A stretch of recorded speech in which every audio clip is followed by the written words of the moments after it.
예레미야서 4장 1055쪽입니다. 예레미야서 4장 2절. 진실과 정의와 공의로 여호와의 삶을 두고 맹세하면 나라들이 나로 말미암아 스스로 복을 빌며 나로 말미암아 자랑하리라. 여호와께서 유다와 예루살렘 사람에게 아뢰게 이와 같이 이르노라. 너희 묵은 땅을 갈고 가시 덤불에 파종하지 말라.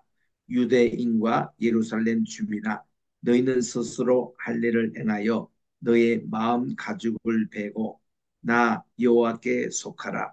그리하지 아니하면 너의 악행으로 말미암아 나의 분노가 불같이 일어나 사르리니 그것을 끌 자가 없으리라. 아멘. 여기서 우리 2절에 있는 진실과 공평과 정의로 여호와의 삶을 가리켜 맹세하면 열방이 나로 인해서 스스로 복을 빌며 나로 인해서 자랑하리라는 말씀 속에서 이제 이스라엘 유대국의 회복을 위해 하나님은 예루살렘은 묵은 땅을 갈아엎고서 씨를 뿌리라는 말씀입니다. 이것은 곧 마음의 할례를 말씀하고 있습니다. 이 마음의 할례라는 것은 육체의 할례에 더하여 우리는 이 마음에 있는 악한 불순종하는 마음, 불의하는 마음, 죄를 짓는 이 모든 마음의 가죽을 베어내는 것을 말합니다. 이게 올바른 하나님께 예배를 우리 말하고 그리고 악행, 사회적인 불의를 그치라는 것입니다. 4절에 금방 읽었던 대로 너희는 마음에 가죽을 베고 나 여호와께 속하라고 말씀을 합니다. 만약에 이런 마음의 가죽을 베지 아니하면 너의 악행 행악을 인해서 하나님의 분노가 불같이 발하여 사르리니 그것을 끌 자가 없다고 말씀해 주고 있겠습니다. 여기서 우리 회복의 신앙을 위해서 꼭 필요한 게 마음의 할례라는 것, circumcision of the heart입니다. 마음의 가죽을 벤다. 우리 신명기 10장 16절에도 나오고 30장 6절에도 나오고 또 후에 예레미야 9장 26절에도 나오는데 이 마음의 할례가 하나님과의 새 언약의 필수 조건입니다. 우리는 육체의 할례는 기본입니다.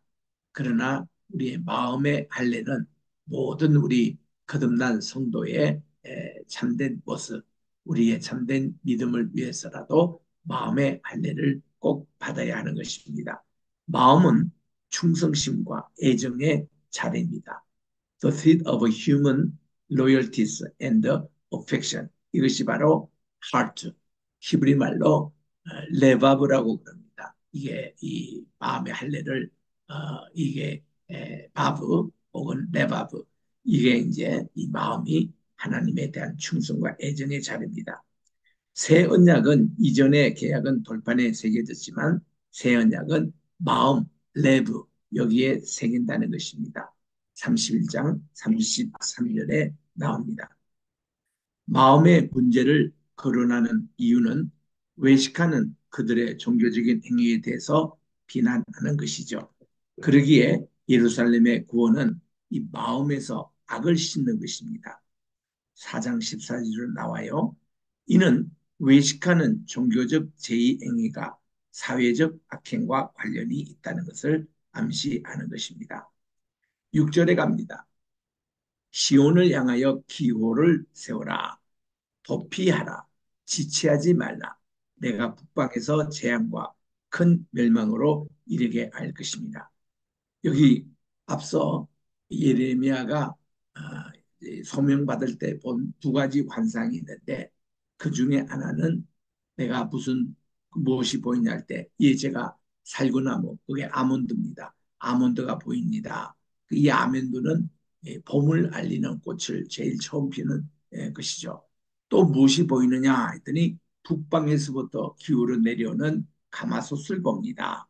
그게 이제 하나님의 그 이 이스라엘 유다국의 이 멸망도 신바빌론 제국으로 이제 멸망당하거든요. 그 모습입니다. 지금 여기서 북방에서 재앙과 큰 멸망이라는 것은 나라의 이제 큰 멸망으로 이것이 이어지는 것입니다. 그래서 이렇게 큰 멸망으로 이르게 할 것이다. 그 다음 7절에 보니까 사자가 그 숲에서 올라왔으며 열방을 멸하는 자가 나왔으되 내 땅을 황폐케 하려고 이미 그 처소를 떠나 나왔은즉 내 성읍들이 황폐하여 거민이 없게 되리라고 말씀합니다. 제가 그 장로회 신학대학 다닐 때에 MDB 과정을 할 때에 이 학교는 입학 때도 성경고사가 있습니다. 그 떨어지면 입학 못해요. 그다음 1학년에서 2학년으로 진급하기 위해서 성경고사를 치릅니다. 2학년에서 3학년 올라갈 때도 치릅니다. 졸업하기 전에도 졸업고사로 또 성경고사를 치릅니다. 그래서 요거의 에퀴스를 모아가지고 우리 720문제, 지금 여러분들이 성경고사 공부하고 있잖아요. 그 주로 장신대에서 시험 문제 나왔던 그런 이제 문제집입니다. 참 좋아요, 그 문제들이. 그래서 이 성경고사 떨어지면 진급도 못하고 또 졸업도 못하고 입학도 못합니다. 그런 철저하게 이렇게 하는데 우리 학교도 성경고사를 굉장히 너무 엄하게 그 관리하는 편입니다. 이 성경고사 시간에 이 문제가 나왔어요. 사자가 그 숯불에서 올라왔으며 열병을 멸하는 자라는 구절이 어디에 나왔냐? 여러분 지금 우리가 읽었어도 그렇지 이게 예레미야 4장 7절에 있다는 거 그 기억이 크기 힘듭니다. 그 사자가 숯불에서 올라왔다. 이게 무슨 그 삼손 사사 삼손의 그 얘기에 나오는가? 아니면 이게 무슨 뭐 미가스에 나오나? 아니면 메뚜기 재앙을 얘기하는 요엘서에 나오나? 아주 그렇습니다. 근데 이게 엉뚱하게도 이 예레미야 4장에 나오는 말씀이었어요. 그만큼 참 장신대 성경고사가 참 쉽지 않았습니다. 근데 그때 이런 문제가 나오고 나서는 참 우리가 예의주시도 이거를 보니까 잊혀지지가 않아요. 이렇게 해서 우리 성경을 또 익숙하게 하는데 자 이렇게 해서 사자가 그 숲에서 올라와서 멸망을 당하는 이자가 바로 느부갓네살의 침입을 얘기하는 겁니다. 이미 그 초소를 떠나 나왔은즉 전쟁이 이제 곧 시작됩니다. 내 성읍들이 황폐하며 거민이 없게 되리니 지금 이제 전쟁이 곧 임박하고 유다의 나라의 멸망이 아주 임박한 시점인 것을 알 수 있습니다. 이를 인하여 너희는 굵은 배를 두르고 애곡하라. 대저 여호와의 맹렬한 노가 아직 너희에게서 돌이키지 아니하였음이니라 말씀을 하고 있습니다. 혹 여러분들 가운데서 혹은 우리 학교 입학하시는 분들 가운데 이런 질문을 하는 분이 있습니다. 우리 게셋만의 신학교 출신 같으면 우리 한국에 인정을 받는 학교입니까? 라고 그렇게 물을 때에 아니라고 대답합니다. 한국에서는 인가를 받으려면 한국의 교육부에 등록이 된 학교입니다. 그 학교의 수가 그리 많지 않아요. 왜냐하면은 이 신학적으로 이렇게 한국의 그 신학협의회라는 게 있어서 그게 소속이 돼야 되고 또 세워진 지 오래된 학교고 이런 학교가 불과 얼마 되지 않습니다. 쉽게 말하면 연세대학교 신과대학, 장로의대학 신학, 장신대, 총신대, 대신대, 또 백석대, 뭐 이 감리교 신학, 각 교단의 그런 신학들 그렇게 해서 교육부 인가를 받은 학교 수가 전국적으로 얼마 되지가 않습니다. 그럼 우리 개세만의 신학교는 뭐냐? 미국의 주정부 인가를 받은 학교입니다. 미국 학위가 나와요. 그러면은 우리 학교는 어떤 학교인가 그러면은 한국의 장신대, 총신대, 백석 여기 졸업생들이 와서 공부하는 곳이에요. 거기서 배울 수 없는 학문을 우리 학교에 와서 공부를 합니다. 주로 졸업생들이 그러합니다. 아주 총신대 출신이 제일 많아요. 그동안 학위 공부하고 동문이 된 분들이. 그리고 장신대도 마찬가지고. 그래서 이분들이 한결같이 얘기가 제도권 속에 있는 신학교에서 배울 수 없는 것을 여기서 많이 배우고 새롭게 깨닫고 성경 연구에도 설교 준비에 큰 도움이 된다고 그렇게 얘기합니다. 어느 나라든지 이 신학교, 특별히 종교에 관한 그런 학과와 학교는 이렇게 그 어떤 설립 규정이라든가 인가에 대한 규정이 까다롭지가 않습니다. 특히 미국이 그렇습니다. 이유는 뭘까요? 신앙의 자유가 있기 때문에 그렇습니다. 각 교단에 경영하는 학교에 대해서 다 존중해 줍니다. 그래서 굳이 무슨 주정부나 연방 정부에 인가가 없다 할지라도 그 학교의 그 교단의 학교 같은 경우는 인정을 해주는 추세예요.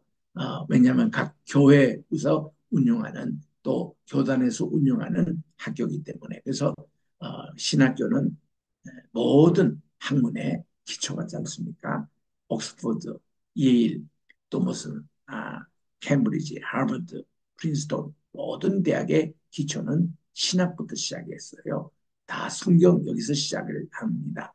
그러니까 이 신학은 어느 나라든지 그 나라의 학문의 기운이고 뿌리기 때문에 그 신학교에 대해서 왈가왈부하는 나라는 거의 없습니다. 그래서 우리나라가 한때 그 신정아 사건 때문에 노무현 대통령 시절 때에 우리 한국의 신학교가 많이 이렇게 정리가 되고 또 뭐 가짜니 진짜니 뭐 이런 얘기들이 많았습니다. 그런데 미국엔 그런 거를 그렇게 누를 수가 없어요. 미국은 각 학교, 신학교마다 다 존중을 해줍니다. 자, 우리 구절에 갑니다. 나 여호와가 말하노라. 그날의 왕과 방백들은 실심할 것이며 제사장들은 놀랄 것이며 또 대언자들은 깜짝 놀라리라. 제가 여기에 선지자를 대언자로 주로 많이 읽습니다. 이유는 뭔가니 옛날에 우리가 이 선지자라는 분이 어떤 분인가 몰랐을 때는 그냥 선지자, 예언자 이렇게 많이 불렀습니다. 그런데 차차 이 선지자는 하나님의 말씀을 대언하는 자다. 신대언자다. 이런 이제 용어가 우리가 소개되므로 이때부터 대언자라는 이름이 더 많이 지금 이렇게 불리고 있습니다. 이 대언자는 출애굽기 7장 2절에 아론이 모세의 말을 대언했던 사람이라고 나옵니다. 또 에스겔 37장에 보면은 에스겔이 사방에 있는 바람아 불어와 태어나라 했더니 이 사방에 바람이 불어와 가지고 그 마른 뼈 여기에 바람이 들어가니까 생기가 돋고 또 뼈가 뼈들이 이렇게 맞춰지고 또 거기에 힘줄이 생기고 또 거기에 살갗이 덮이고 해서 큰 군대를 이룬다. 이럴 때도 대언이라는 말이 나옵니다. 대신 말씀을 전하다는 거죠. 그래서 저는 선지자를 대언자로 많이 읽습니다. 이 대언자들은 깜짝 놀라리라. 내가 가로되 슬프도소이다. 주 여호와여 주께서 진실로 이 백성과 예루살렘을 크게 속이셨습니다. 이르시기를 너에게 평강이 있으리라 하시더니 칼이 생명에 미쳤나이다. 여기서 참 대언자와 거짓 대언자의 차이가 있습니다. 거짓 대언자는 그들의 특수성이 거짓말하는 데 있어요. 하나님이 말씀 안 하는데도 하나님의 말씀이냐 그들이 하나님 말씀을 대언한다고 자기들의 생각을 얘기합니다. 그거 거짓이에요. 또 자기들이 꿈과 계시를 보지도 않았는데 본 것까지 거짓말하는 사람들입니다. 근데 이들 가운데 가장 아주 심한 것은 뭔가니 여기 지금 예루살렘 성전에 평화가 없는데도 평화가 있다고 샬롬 평화라고 얘기하는 사람들입니다. 하나님이 분명히 참 대언자 예레미야 같은 분에게는 이 성전을 하나님이 다 멸망시키고 하나님의 세울 새로운 성전을 약속을 하셨는데 거짓 이 대언자들은 그거를 이제 이 하나님의 성전을 절대로 망하지 않는다. 그래서 여기는 평화가 있다 해서 거짓 평화를 막 외쳤습니다. 지금 여기 있는 대로 그거예요. 이르기를 너에게 평강이 있으리라 하시더니 그러나 칼이 생명에 미치지 않습니다. 그래서 우리들은 이런 일에 더 정직하게 얘기하는 게 좋습니다. 예를 들면 제가 이제 급한 병원 신방에 가요. 저도 급한 환자로 한 주간 지냈습니다마는 그때 이제 우리는 하도 45년 목회를 하다 보니까 딱 가서 보면은 그분의 병환과 이런 상황을 보고 이게 살아날 병인지 아니면 천국 갈 병인지 이게 금방 이렇게 옵니다. 그러면 저 같은 경우는 뭐 예수님의 이름으로 기도하면 다 병마에서 일어나고 다 일어납니다. 이런 식으로는 하지 않습니다. 네, 그거는요 무당들이 하는 얘기예요. 자기가 하는 것에 대해서 다 분명히 이건 단다. 그런 것이 아니고 이거는 언제나 하나님께 그거를 물어봐야 됩니다. 하나님, 지금 이 장로님이 어떻게 주님이 이제 불러가실 겁니까? 아니면은 또 얼마나 또 살려주실 겁니까? 하나님의 그 음성이 들려와요. 그럼 이 황장로님은 한 달 더 하나님 후에 주님께서 부르시겠다. 그러면 내가 이 메시지 오면은 그대로 장로님께 전달해 드립니다. 어떤 권사님은 3일 후에 준비하라고 하시더라고요. 그러면은 대개 보면은 목사님들이 신방 가서 이 환부들에게 주로 어떤 얘기냐면 걱정하지 말라. 예수님 벌써 다 낫게 했다고. 그리고는 그렇게 이제 집에 태어날 준비를 하시라고 이렇게 얘기하는 것보다도 주님의 어떤 음성이 들려왔고 또 이렇게 가르쳐 주면요. 저는 솔직하게 얘기합니다. 권사님 이제 주님께서 오라고 부르시네요. 이제 주님 한 2, 3일 정도 시간 여유가 있는 것 같은데 권사님 이제 주님 날아갈 때까지 가장 중요한 게 우리의 죄짐입니다. 큰 죄, 그저 생각나는 죄, 생각나지 않더라도 성신님께 물으세요. 그래서 다 모든 죄짐을 다 내려놓고 가세요. 두 번째는 용서할 사람을 다 용서하세요. 맺힌 거 가지고 주님 앞에 가면은 손해입니다. 그리고 감사할 거 다 감사하고 가세요. 불평과 오망은 뒷전에하고 이렇게 해서 그 천국에 갈 준비를 시켜드립니다. 이 천국에 가는 순간까지도 사탄 마귀는 권사님을 못 가게 발목을 붙잡거나 마지막까지 유혹합니다. 그건 누구나 마찬가지예요. 그래서 우리는 임종 순간까지 찬송을 불러드리며 십자가 군기를 붙들고 주님까지 요단강을 건너도록 그렇게 우리가 찬송을 부르는 이유가 그거거든요. 그래서 가실 분들은 죽음에 대해서 준비를 시켜드리는 게 이게 목회입니다. 그래서 무조건 제가 기도하니까 다 낫습니다. 이렇게 하지 말고 거짓 평화 하나 아니에요. 우리는 주님께 진실하게. 그러나 이제 하나님의 응답이 없어요. 이분이 얼마나 더 사실는지 또 주님이 그럴 때는 우리가 잠잠히 하나님만 바라보고 기다립시다. 계속 기도하겠습니다. 제가 또 신방 오시오 하고 그렇게 이제 그때는 또 하시는 거예요. 그래서 이런 걸 이렇게 오랫동안 목회를 하다 보면은 대개는 압니다. 이제 이분이 곧 지금 돌아가실 준비를 해야 되는 건가 또 아직은 조금 시간을 하나님이 주신다 이런 것이 이제 나오거든요. 그래서 우리 여기 있는 대로 우리 거짓 이 대언자가 거짓 평화를 외치는 그런 어떤 속임수의 목회를 해서는 안 됩니다. 이렇게 진솔하게 그리고 11절에 보니까 그때에 이 백성과 예루살렘에 이를 자가 있어서 뜨거운 바람이 광야 사산에서 내 딸 백성에게 불온다 하리라. 이는 기질하기 위함도 아니요 정결케 하려 함도 아니며 여호와의 심판의 날에 이스라엘의 지도청인 왕, 지도자, 제사장, 예언자들이 놀랄 것은 이제 이게 5장 28절에 언급한 사회 기득권의 어디 사회 약자에게 불의한 악행을 일삼고 있는 이런 일이 있음을 알고 5장 30절에 나옵니다. 이 대언자들은 거짓으로 예언하고 제사장들은 거짓 예언자들이 선지자들이 또 대예언자들이 하라는 대로 하고 있다고 공도를 하고 있습니다. 그래서 하나님의 심판이 지금 가까웠잖아요. 그를 그대로 선언하는 겁니다. 요나가 니누에 가서 40일이면 이 여기에 하나님의 심판이 임합니다. 하고 외치듯이 이게 주의 종의 할 일입니다. 오늘날 지금 이 시대 21세기를 살아가고 있고 2024년 10월 달을 살아가는 지금 우리입니다. 지금 하나님의 음성 저뿐 아니에요. 기도하는 많은 분들이 하나님의 심판이 임박하고 있고 지금도 하나님 이미 심판을 손을 대고 계시는 겁니다. 우리는 항상 이 음성에 조심해야 합니다. 그리고 이런 것이 오면은 선언해야 돼요. 하나님의 심판이 이미 시작됐다. 그래서 제가 한 2, 3년 전에 그 그랜드 캐년에 갈 때입니다. 그때 마침 주일이 이렇게 겹쳐서 이제 그 우리 그랜드 캐년 입구에 있는 침례교회에 갔어요. 그래서 이제 목사님이 그때 뭐 12년 전인데 설교를 하시는데 우리 막내하고 같이 그 예배에 참석했는데 그런 선언을 하시더라고요.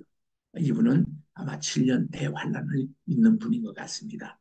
그래서 하나님의 전 3년 반의 그 심판이 이미 시작됐다고. 그래서 하나님의 이 인의 역사가 지금 서너 개 지금 돼 있는 역사에 있다고 그분이 그렇게 선언한 내용들 설교 말씀 들었습니다. 그래서 말씀을 끝나고 이제 친교 시간 때 목사님과 잠깐 대화하면서 그것도 언급을 했습니다. 목사님은 어떤 근거로 그런 말씀하십니까? 그랬더니 자기도 기도를 받았고 또 자기와 기도하는 동역자들이 그런 얘기를 함께 하고 있다는 겁니다. 그래서 미국에도 이런 예언적인 설교를 하신 분이 있구나 하고 그렇게 깨달은 적이 있는데 우리 그 유수근 목사님의 그 강의 시간을 들어서 보면은 이 7년 대환란된 이 프레임이 이 세대주의에서 나왔는데 이게 영향을 끼친 것이 캐토릭이라고 합니다. 캐토릭은 어쨌든지 교황이 적그리스도라는 것을 피하기 위해 가지고 이제 이 세대주의자들이 얘기하고 있는 7년 대환란 이거를 이제 그들이 하나의 교리로 이렇게 정해서 자기들이 이미 이 교황은 적그리스도 아니고 7년 대환인데 제 다른 인물이 이제 등장할 것이고 위해서 그들은 이미 천년왕국이 지나간 걸로 이렇게 후 천년설을 믿고 있는 것이 캐토릭이거든요.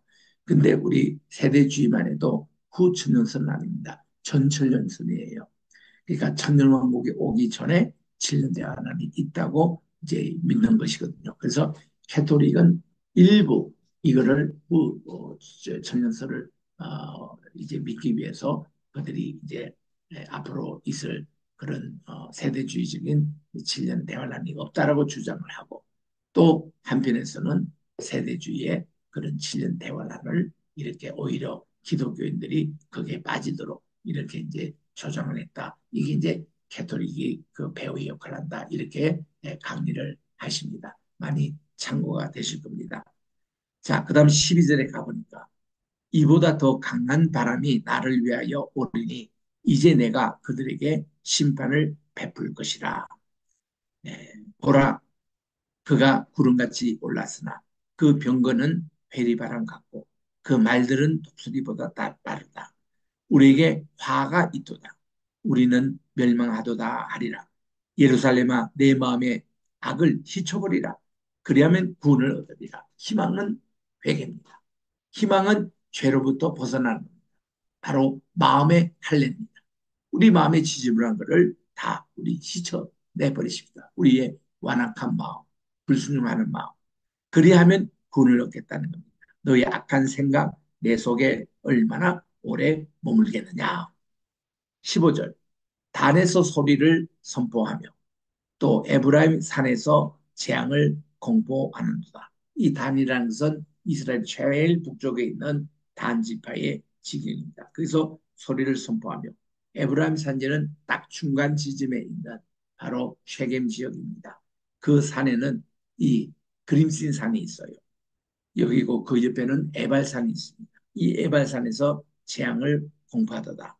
너희는 열방에 고하며 또 예루살렘에 알게 하기를 애워싸고 치는 자들이 먼 땅에서부터 와서 유다 성읍들을 향하여 소리를 지른다고 합니다. 그들이 발을 지키는 자같이 예루살렘을 애워싸나니 이는 그가 나를 거역한 영고 때문입니다. 여호와의 말입니다. 우리 이미 2장 13절에 읽었습니다만 이스라엘의 두 가지 죄악이 있으니 하나는 하나님을 경외하지 않고 하나님을 믿지 않는 거예요. 두 번째는 그들은 터진 웅덩이 같이 하나님께서 은혜를 주시고 축복을 주셔도 다 헛되이 다 버리는 이런 두 가지 악이 있다고 했습니다. 지금 여기도 마찬가지예요. 우리 하나님을 거역한 영국이기 때문이라 하나님을 불순종하고 하나님을 거역한 이것 때문에 이스라엘 백성들이 지금 심판을 받고 나라가 없어질 지경이죠. 18절 내 길과 행사가 이 일들을 부르게 하였나니 이는 너희의 악함이니라. 그 고통이 내 마음에까지 미치겠다고 합니다. 19절입니다. 슬프다 아프다 내 마음속에 내 속이 아프고 내 마음이 답답하여 잠잠할 수 없으니 이는 나의 심령 내가 나팔 소리와 전쟁의 경보를 들으니라. 이래서 예레미야는 이 남쪽 유다 왕국이 직접 망하는 것을 봅니다. 그리고 이것을 하나님께서 망하는 것을 마침 이렇게 동영상으로 보여주듯이 다 보여주셨습니다. 그래서 이 예레미야는 가슴이 터져요. 답답합니다. 잠잠할 수가 없습니다. 그래서 나의 이 심령이 나팔 소리와 전쟁의 경보를 이미 듣고 있는데 이스라엘 백성들은 너무 무뎌요. 회개할 생각 안 합니다. 죄악 가운데 그대로 있습니다. 마침 노아 홍수 이전에 그 홍수로 다 멸망당할 인류를 보는 것 같은 그런 모습입니다. 또 소돔과 고모라가 불유황과 불로 다 이렇게 심판을 받기 그 전에 그런 죄악에 빠져 있는 이런 모습들. 그래서 20절에 보니 패망에 패망이 연속하며 온 땅이 탈취를 당하니 나의 천막은 온전히 파멸되며 나의 휘장은 잠시간에 열파된다고 합니다. 내가 저 기호를 보며 기호라는 것은 전쟁의 기호, 전쟁의 깃발이죠. 이 원수들이 가져온 그 깃발을 보며 나팔 소리 듣기를 어느 때까지 할고 내 백성은 나를 알지 못하는 우준한 자요 지각이 없는 미련한 자식이라고 한탄합니다. 눈물 흘리며 이 메시지를 전해요. 악을 행하기에 지각이 있으니 선을 행하기에는 참 무지하도다라고 그렇게 얘기합니다. 이것이 지금 오늘날 21세기의 세계가 흘러가고 있는 모습이에요. 미국에 가도, 유럽에 가도, 아프리카에 가도, 동남아에 가도, 호주에 가도, 뉴질랜드에 가도 사람들의 마음이 지금 이런 상태에 있습니다. 하나님의 심판이 굉장히 임박한데 관심이 없어요. 회개를 할 생각하지 않아요. 죄악 가운데 그대로 있습니다. 이런 모습을 이 예레미야는 이렇게 요약하고 있습니다. 이 사람들의. 내가 이 땅을 보니 혼돈하고 공하며 요 지금 쓰고 있는 단어 히브리어가 혼돈, 토후, 공은 보후라고 합니다. 토후와 보후. 이것이 어디에 나오는가니 창세기 1장 2절에 보니까 하나님이 이제 천지 만물을 창조하기 시작했습니다.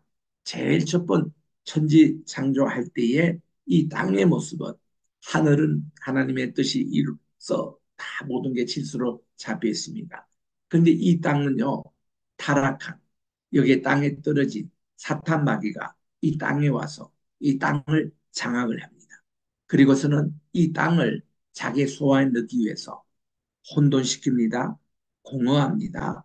흑암이 깊음 에 있는 거 사탄이 다 루시퍼가 그렇게 만들었습니다. 하나님의 이런 가운데서도 하나님의 빛을 창조하시고 궁창의 위에와 아래를 구분하시고 이런 하나하나씩 창조하실 때 뭔가 하면 그러나 여호와의 신 루아흐 헬로임 하나님의 그 바람 하나님의 영은 수면 위에 운행하십니다. 이 수면이라는 것은 한마임 이것은 혼돈과 공허와 어둠의 그런 모습인데 그거를 뛰어넘어서 하나님의 성신은 그게 제압 거기에 모든 창조의 기운을 하나님이 불어넣으시는 이런 모습이 1장 2절에 나오거든요. 그리고는 빛이 있으라 하심에 빛이 있으니까 어둠이 물러가는 겁니다. 그리고 궁창 위에 있는 것과 아래 있는 물이 갈라지려 했더니 혼돈이 질소로 변합니다. 또 공허가 체험의 역사가 있는 이 하나님의 만드신 발광체로 채워지시고 또 이렇게 풀과 또 채소로 채워주시고 또 모든 별과 또 해로 채워주시고 또 이렇게 새와 물고기 그리고 마침내 육축에 기는 그런 벌레와 또 모든 육축, 가축 그리고 마침내 하나님의 형상들을 다는 사람으로 이것을 채워집니다. 그래서 이 물을 채워라 할 때는 물고기로 물을 채우라고 말씀하십니다. 이 땅을 채워라 할 때는 하나님의 형상 곧 모양대로 창조함을 인간으로 채우라는 말씀입니다. 그래서 이 세상에는 죄인으로 채우는 게 아니라 어떤 부족한 사람이 아니라 하나님의 형상과 모양을 가진 인간으로 이것을 채워라. 예배로 정복하라는 겁니다. 예배로 사탄 마귀의 그 혼돈하고 공허한 것을 다 정복하라는 것이거든요. 그런데 지금 예레미야가 지적했지만 이 땅을 보니까 옛날에 혼돈의 그 상태, 공허의 상태 이걸로 다시 돌아갔다는 겁니다. 역사에 딱 한 번 이런 일이 있었거든요. 그때가 언제입니까? 노아 홍수 때였습니다. 노아 홍수라는 것은 어떤 거 하면은 하나님이 창조의 둘째 날 때는 하늘에 있는 궁창과 땅에 있는 궁창이 하나님이 나누신 거예요. 그래서 이런데 홍수라는 것은 노아 홍수라는 뭔가니 하늘에 있는 그런 물로 나누신 것이 쏟아져 내려오는 거예요. 이 창조 이전의 혼돈과 공허의 모습처럼 또 땅에 깊은 샘이 이렇게 터져가지고 여기서 물이 엄청나게 솟아 나온다는 거예요. 여러분 우리도 이제 창조 과학에서도 다 실험도 하고 연구를 해보았습니다만은 이 온 우주에 물로 찬 이 홍수가 났을 때 가장 높은 아라라산 높이가 5,280m인데 그거보다도 15규빗이나 더 높은 이 시교 15규빗이라는 것은 우리 사람이 보통 4규빗이에요. 그러니까 사람 4, 3, 12 이거보다도 더 높은 거의 4배 한 사람의 4배가 되는 4길이나 되는 그런 높이까지 높은 아라산보다도 그렇게 많은 물로 이 지구가 다 멸망을 당할 때였습니다. 이때에 40일 동안 쏟아진 비로 가지고는 이렇게 물이 많이 창궐할 수가 없다고 합니다.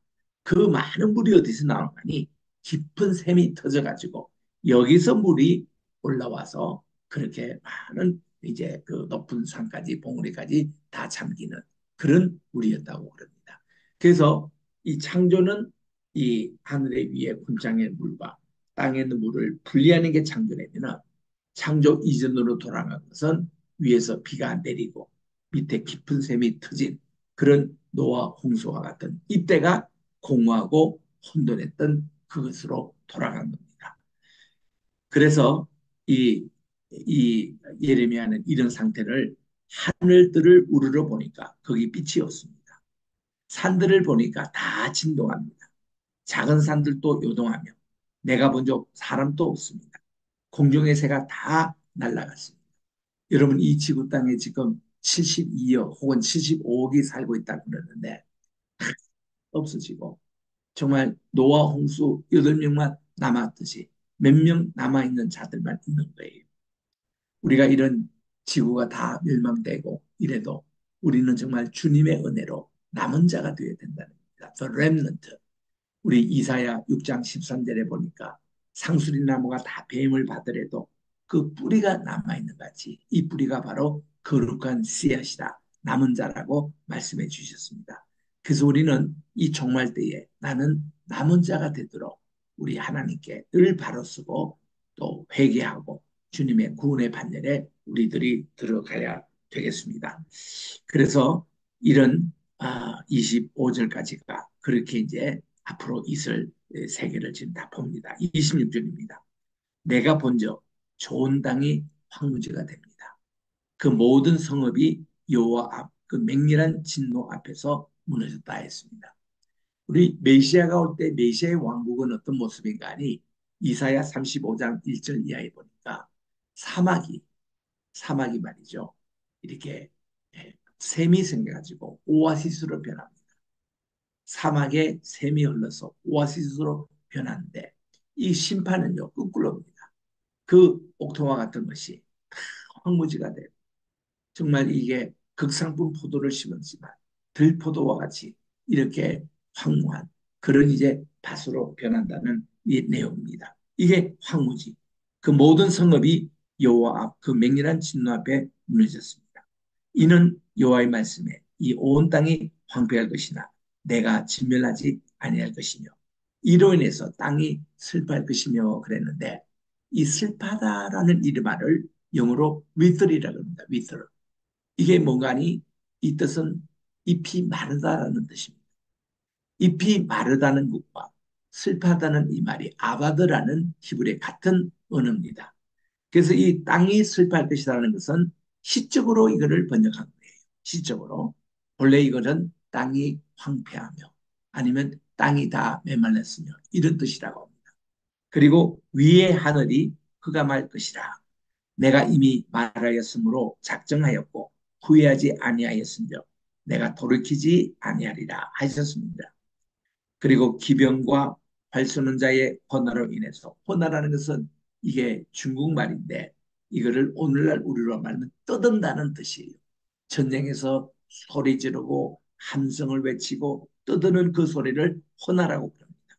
그 기병과 활쏘는 자의 그 떠듬의 소리로 인해서 모든 성읍이 도망하여 수풀에 들어갑니다. 바위에 기어오릅니다. 각 성읍이 버림을 당합니다. 거기 거하는 사람이 없습니다. 멸망을 당하는 자의 모습이에요. 멸망을 당하는 자여 내가 어떻게 하려느냐. 내가 붉은 옷을 입고 금장식으로 단장하고 눈을 그려 꾸밀지라도 이거는요 온 좋은 패션을 입고 진짜 최고품의 화장품을 쓰고 다 그렇게 치장할지라도 너의 화장한 것이 헛된 일이라고 말씀을 합니다. 여러분 우리가 몸을 꾸리고 화장하고 이것도요 하나님과의 바른 관계 속에서의 화장은 얼마나 아름답습니까? 근데 죄를 짓기 위해서 화장을 한다. 남의 남자 유혹하여 잠자리를 하는 그 여인의 그 화장, 그거는 지겨운 것뿐입니다. 역겹습니다. 그래서 이 연인들이 너를 멸시한다고 그랬어요. 내 생명을 찾는다고 했습니다. 31절에 내가 소리를 들은 적 여인의 해산하는 소리 같고 초산한 자의 고통하는 소리 같으니 이는 딸 시온의 소리가 그러하다는 것입니다. 그들은 이제 멸망을 당하는 모습이죠. 그가 이렇게 헐떡거리며 그 손을 펴고 이르기를 내게 화 있도다. 살육하는 자를 인해서 나의 심령이 피곤하도다 하고 멸망당하는 백성의 모습을 이렇게 구체적으로 그리고 있습니다. 이제 5장에 갑니다. 예레미야 지금 5장을 읽는데 너희는 예루살렘 거리로 빨리 왕래하여 그 넓은 거리를 찾아보고 알라. 너희가 만일 공의를 행하며 진리를 구하는 자를 한 사람이라도 찾으면 내가 이 성을 용서하리라. 저는 이 구절을 읽을 때 얼마나 가슴이 아픈지 모릅니다. 이전에 아브라함이 정말 우리 성부 하나님의 앞에 천사 앞에 섰을 때에 저기 그 소돔과 고모라로 이제 멸망을 간 성자 하나님, 성신 하나님을 받는 그 천사가 이제 가실 때 아브라함이 이렇게 얘기합니다. 하나님, 저 소돔과 고모라 성에 의인이 50명만 있어도 하나님이 의와 죄인을 함께 멸망하시렵니까? 하나님 아니다 이거예요. 의인 50만 찾아도 내가 저 성을 용서하겠다. 아무리 그가 해도 쉰까지 나오지 않습니다. 오를 감합니다. 45명 찾으면 어떻습니까? 45명 또 내가 용서하겠다. 그리고 또 5명 감합니다. 40명은 어떻습니까? 30명은 어떻습니까? 20명 찾으면 어떻습니까? 마지막으로 그가 제시한 게 10명이었습니다. 그런데 여기에 10명의 의인이 없었다는 것입니다. 그저 롯과 그의 아내, 그의 두 딸, 그리고 그의 정혼한 두 사위 정도 되는 이 6명밖에 없었어요. 4명이 없는 거죠. 의인이 10명이 없어서 소돔과 고모라는 멸망당하고 말았습니다. 근데 지금 여기 예루살렘 보십시오. 하나님, 여기 거리에 의인 한 사람, 공의를 행하고 진리를 구한 사람 한 사람만 찾아도 어떻게 하겠습니까? 내가 이 성을 용서하리라고 말씀해 주셨습니다. 그럼 그 한 사람의 예레미야도 포함되지 않았을까요? 그 한 사람의 어느 제사장도 속하지 않았겠습니까? 그 한 사람이 골방에서 기도하는 어떤 의인도 한 사람도 없었다는 얘기가 아니겠습니까? 이 말씀을 오늘날 우리 서울에 우리 가면 서울에서 하나님이 한 사람 의인만 발견해도 하나님이 대한민국을 멸망시키지 않겠다. 이렇게 할 때 우리 서울에 한 사람 의인이 누구겠습니까? 한 사람 의인이라도 있냐고요. 그렇게 많은 교회가 있고, 그렇게 많은 목회자가 있고, 그렇게 많은 신학교가 있고, 그렇게 많은 신학도가 있고, 그렇게 많은 선교사가 있는데, 한 사람, 우리 주님이 인정하시는 의인이 한 사람도 있겠냐고. 오늘날 우리가 이런 책임감 가지고 주님 앞에 기도하고 서야 됩니다. 주여, 제가 그 한 사람의 의인이 되게 해달라고. 정말 저는 이거 기도 이런 걸 하면요 아주 몸이 떨리고 정말 하나님께 생명을 걸고 기도하게 됩니다. 여러분 예레미야 5장 1절 꼭 기억하시기 바랍니다. 이거는 중요하니까 영어로 한번 그대로 보겠습니다. Roam to and fro through the streets of Jerusalem and look now and take note and seek in her open squares if you can find a man if there is one who does justice, who seeks the truth, then I will pardon her. 내가 이 성 예루살렘을 용서할 것이다. 의인 한 사람, 그 의인은 공의를 행하고 진리를 구하는 한 사람이라도 찾으면 2절입니다. 그들이 여호와의 사심으로 맹세할지라도 실상은 거짓 맹세를 한다는 것입니다. 여호와여 주님의 눈이 성실을 돌아보지 아니하시나이까 주께서 그들을 치셨을지라도 그들이 아픈 줄을 알지 못하며 그들을 거짓 멸할지라도 그들이 징계를 받지 아니하고 그 얼굴을 반석보다 굳게 하여 돌아오기를 싫어하므로 내가 말하기를 이 무리는 비천하고 우준한 것뿐이라 여호와의 길 자기 법을 알지 못하니 이게 그 당시 예루살렘의 모든 신앙인의 모습이었습니다. 내가 귀인에게 가서는 그들에게 말하니라. 그들은 여호와의 길 자기 하나님의 법을 안다 말을 그렇게 하는데 그들도 일제히 그 멍에를 꺾고 결박을 끊습니다. 그러므로 숲에서 나오는 사자가 또 나오지요. 그들을 죽이며 결국 멸망을 당할 수밖에 없습니다. 사막의 이리가 그들을 멸하며 표범이 성읍들을 엿보았은즉 그리로 나오는 자마다 다 찢기리니 이는 그들의 허물이 많고 패역이 심하다고 말씀을 하고 있습니다. 내가 어찌 너를 사하겠느냐?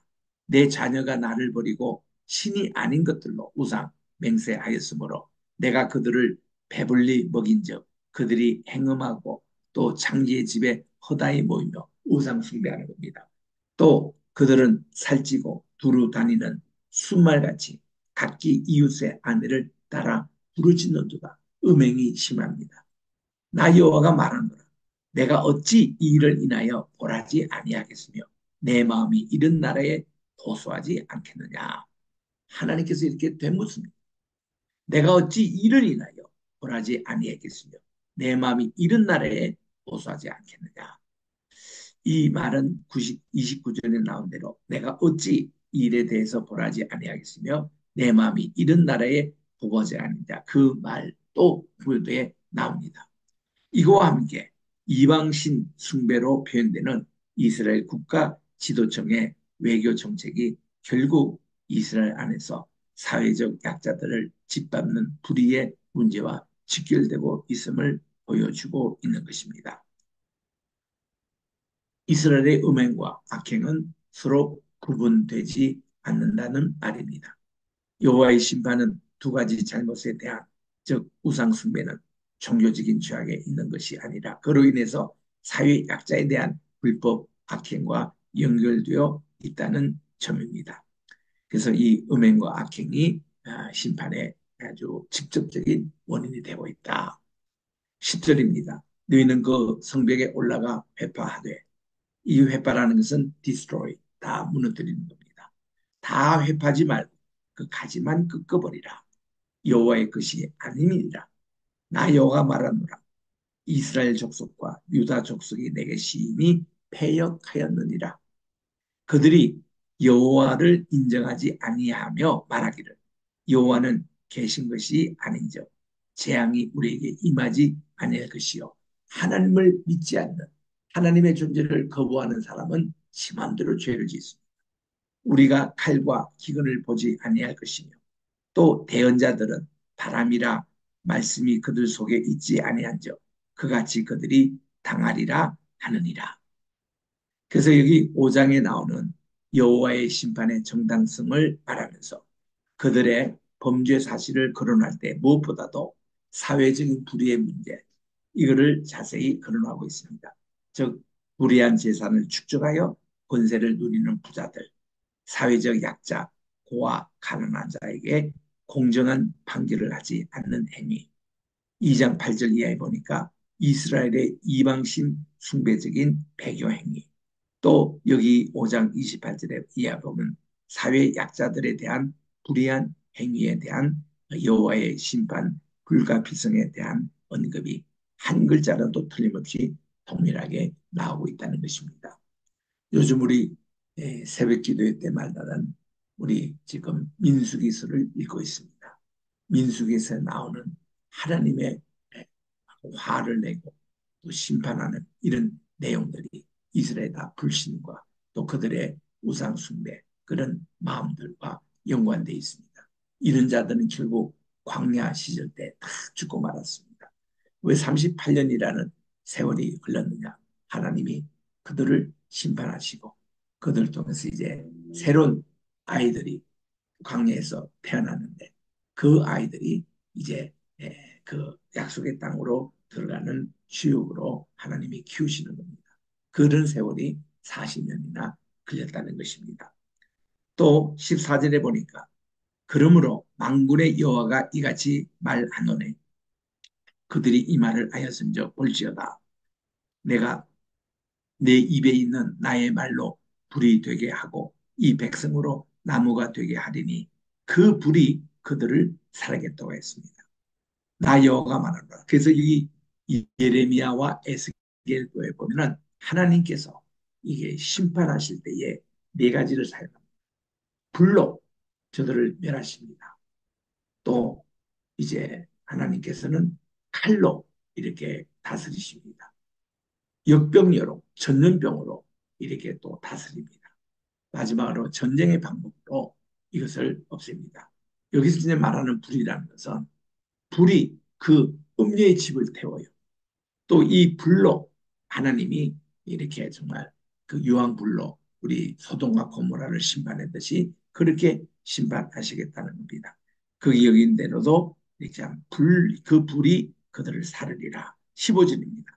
나 여호와가 말하노라 이스라엘 족속아 보라 내가 한 나라를 원방에서 너에게 오게 하리니 곧 강하고 오랜 나라라 그 방언을 내가 알지 못하며 그 말을 내가 깨닫지 못하는데 그 전통은 열린 묘실이요 그 사람들이 다 용사라고 했습니다. 그들이 내 자녀들을 먹을 추수 곡물과 양식을 먹으며 내 양떼와 소떼를 먹으며 내 포도주와 포도나무와 또 무화과나무 열매를 먹으며 원수가 쳐들어와서 실컷 우리가 있었던 모든 곡식 또 모든 이 열매들을 그들이 걸어간다는 겁니다. 얼마나 정말 비참한 내용입니까? 내가 의뢰하는 견고한 성읍들을 칼로 그들이 다 멸하겠다는 겁니다. 그래서 나 여호와가 말하노라 그때도 내가 너희를 진멸치 아니하리라. 그들이 만일 이르기를 우리 하나님 여호와께서 어찌하여 이 모든 일을 우리에게 행하셨느냐 하거든 너는 그들에게 분명히 말해라. 너희가 여호와를 버리고 이방 땅에서 이방 신들을 섬겼은즉 이와 같이 너희 것이 아닌 땅에서 이방인을 섬기리라고 하나님은 구체적으로 이거를 대답해 주라는 것입니다. 그래서 우리는 이렇게 안 되기 위해서라도 꼭 하나님만 경외하고 하나님 말씀만 우리가 순종해서 나가는 그 길만이 우리의 살 길입니다. 이 내용을 우리 자녀에게도 분명히 가르쳐주고 우리 이웃에게도 분명히 이는 선포해야 합니다. 다른 것 없어요.